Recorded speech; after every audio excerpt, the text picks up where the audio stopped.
everyone, welcome to Cheongfuli Weekly Report. Here we bring you the latest China's steel market prices and analysis every week. This week, spot steel prices stabilized after a decline. Domestic spot hot-rolled coil prices rose by 10 yuan ton, while rebar prices fell by 30 yuan ton. The volatility in global commodity market sentiment triggered by Trump's policies, the continuation of favorable domestic policies, and phased support from the raw material side provided certain support for steel prices, while the slowdown in winter stocking pace became the main factor restricting price increases. On the macro front, after the implementation of the new steel export license management policy, enterprises have gradually adapted to the certification procedures, and the pace of export order receiving has recovered. Overseas markets have seen high volatility recently. Trump's recent actions have triggered fluctuations in the sentiment of the global commodity market, leading to changes in the allocation rhythm of speculative capital in industrial products. Coupled with lingering uncertainties in the geopolitical situation, capital has maintained its allocation intensity in the commodity sector. On the industrial side, the supply side saw minor adjustments. The supply of the 5 major steel products reached 8.1959 million tons this week, flat week on week. The recovery of steel mill profits has driven the continuation of production resumption, with obvious differentiation among varieties. Rebar output turned from decline to increase, registering a week-on-week rise of 92,500 tons, with the increment mainly coming from the production resumption of steel mills in central China. Hot-rolled coil output decreased slightly by 25,500 tons. Pig iron output maintained a high-level operation, and the blast furnace iron-making capacity utilization rate of steel mills remained stable. Steel mills maintained strong production willingness before the Spring Festival, resulting in a generally moderate pattern on the supply side. In terms of demand, construction steel demand continued its seasonal weakness.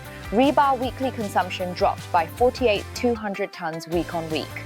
Frozen soil in the north and low-temperature weather in the south restricted outdoor construction intensity. The fact that the operating rate of construction machinery lingered at a low level reflected that the implementation pace of infrastructure projects had not accelerated significantly.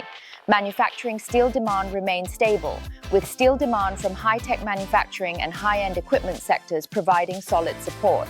However, downstream procurement was mainly based on on-demand stocking, and speculative demand remained weak. Regarding inventory, the total inventory of the 5 major steel products turned from a decline to an increase, reaching 12.5708 million tons this week, a week-on-week rise of 700 tons.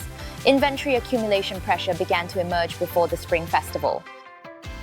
By product type, rebar social inventory increased for the 3rd consecutive week. Hot-rolled coil inventory showed a destocking trend, falling by 48,000 tons week-on-week, with inventory pressure continuing to ease.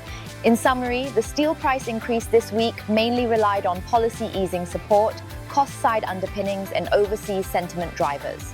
In the short term, domestic liquidity easing policies and growth stabilizing supporting measures will continue to boost market sentiment, and firm raw material prices will provide fundamental support for steel prices. However, the seasonal weakness of downstream terminal demand before the Spring Festival is irreversible. Winter stocking is mainly based on prudent on-demand procurement, lacking strong support from terminal demand. Therefore, on the one hand, the dual support from policies and costs remains, and steel mills have a strong willingness to support prices. On the other hand, the seasonal constraints on terminal demand remain unchanged. Speculative capital is cautious about entering the market, and inventory accumulation pressure will curb the upward space. Thirdly, sentiment fluctuations in the overseas commodity market and volatility in raw material prices will bring short-term disturbances.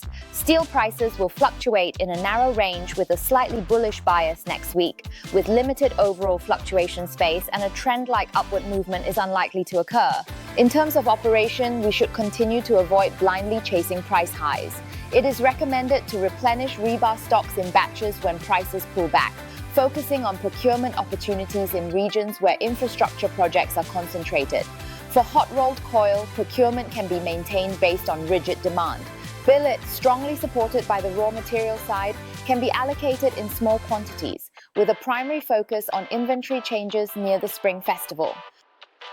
Institutions hold the view that the pre-holiday macro sentiment remains robust. The overseas impacts stemming from Trump have driven further capital inflows into commodities, thus providing underlying support for the market. On the industrial front, expectations persist for the resumption of molten iron production and steel mills' pre-winter inventory replenishment, keeping iron ore prices fluctuating at elevated levels. For steel products, the supply-demand imbalance is not pronounced, and pre-holiday costs serve as a solid support.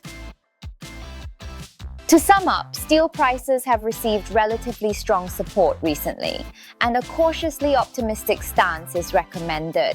In terms of procurement varieties, rebar and billet will show stronger performance. Okay, feel free to leave your thoughts, questions, or any related inquiries in the comment box below. And if you found this video valuable, don't forget to follow us for more updates. See you next week.